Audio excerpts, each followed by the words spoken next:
นี่พี่น้องนี่แม่นสาวเห็นเด้อพี่น้องสาวโสดสาวสาประจำบ้านบุคเฮานี่โอ้ยนี่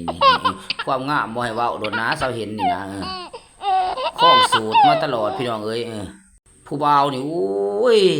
ปวดออกหุบเขาพี่น้องแตกบึ้นพี่น้องนี่เราเป็นคนอัตยาศัยดีเนี่ยแจ่มใสมีการมีงานเฮือนกรรมเฮือนดีเฮือนดองงานบุญต่างๆแล้วก็ไปได้พี่น้อง2-3 วันไหนเราจังมาเทื่อนึงพี่น้องเราจะกลับบ้านกับเพื่อนเนาะคันเว้าเรื่องการเสียอาหารนี่เว้าเรื่องเสียอาหารนี่ก็ยกให้เราไหลพี่น้องนี่เซาเห็นคนโอ้ยเอาเจ้าจนเจ๊งบ่ได้พี่น้องโ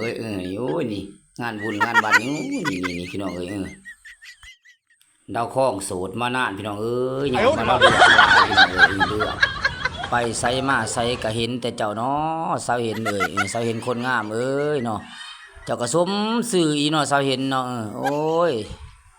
สาวเจ้างามสมซื่ออีดีเนาะ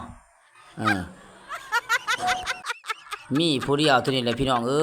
ในเขตบ้านมุงค่าเฮานี่ออกเมืองเฮานี่โอ้ยสาวเห็นให้เจ้าโชคเจ้ามารไว้เด้อสาวเห็นเด้ออย่าสิเลือกหลายสาว